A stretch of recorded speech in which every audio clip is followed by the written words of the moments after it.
When you drop an apple, we know that the earth pulls on the apple and makes it fall. We call this the force of gravity.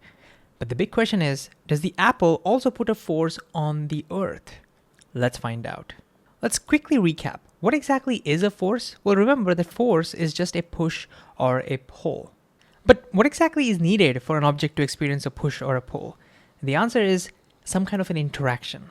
For example, when you hit a ball using your bat, the bat is in contact with the ball and it pushes the ball. It exerts a force on the ball. We call this the contact forces. Here, the bat is interacting with the ball.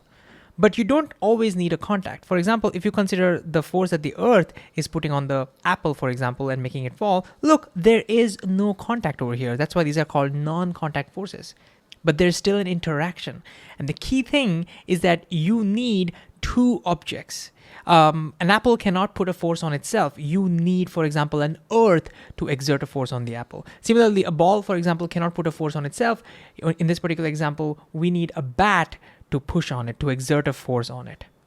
So look, the forces arise from interactions between two objects, or two particles, you can say. But the big question is this. When the bat interacts with the ball, it exerts a force on the ball. But does the bat experience a force as well? Let's see. And to think about this intuitively, imagine you're not hitting a baseball. Imagine you're hitting a bowling ball. I know it sounds weird, but just think about it. You take a bat and you try to whack that bowling ball. You put a force on that bowling ball. What's going to happen? Oh, you can feel it in your bones. That bat is either going to break or it's going to fly backwards, isn't it?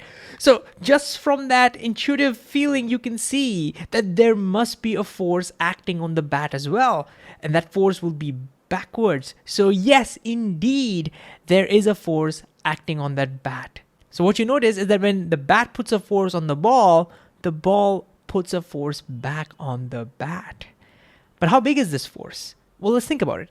If you were to put a small force on that ball, if you were to gently tap that ball with a very tiny force, then you wouldn't expect your bat to break. You would expect a tiny force back on your bat, isn't it? But if you put a giant force on that ball, if you try to whack it, then there's a very good chance that bat is going to fly off or the bat is going to break. So this means, and we've done careful experiments to arrive at this conclusion, but this means that when a bat puts a force on the ball puts an equal, but look, opposite force back on the bat.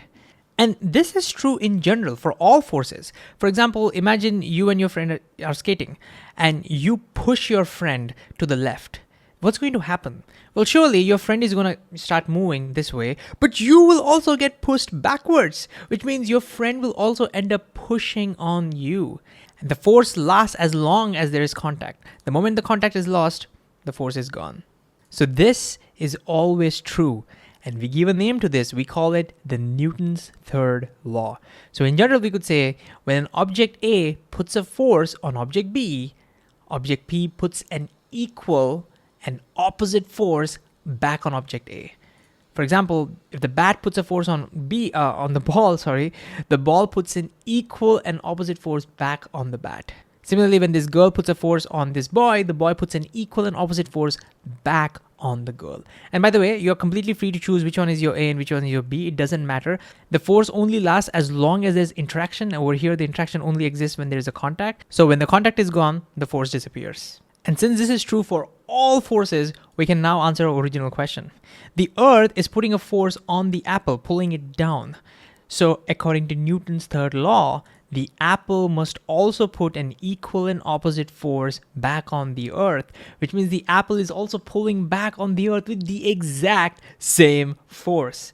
That is not intuitive at all. I mean, think about it. This apple is so tiny and it has such a small mass compared to the earth, and yet they exert exactly equal but opposite forces on each other, which is pretty awesome if you think about it. So according to Newton's third law, forces will always come in pairs.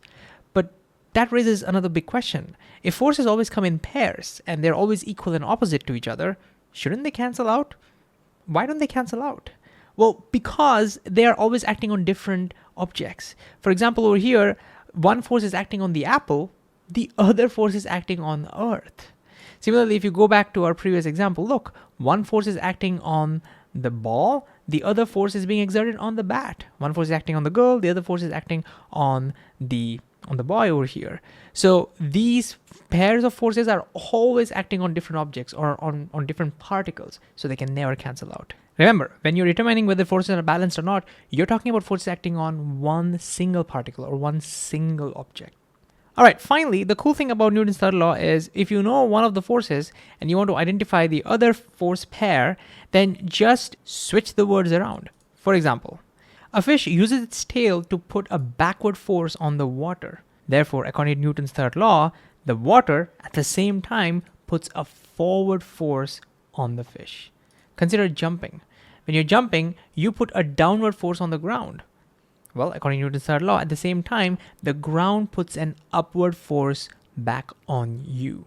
And if you consider the example of an apple or a ball falling down, for example, the earth pulls on the apple, pushes a downward force, exerts a downward force on the apple.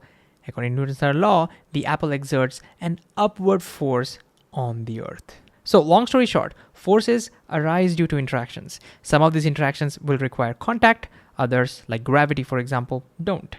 But you always have two particles or two objects interacting with each other.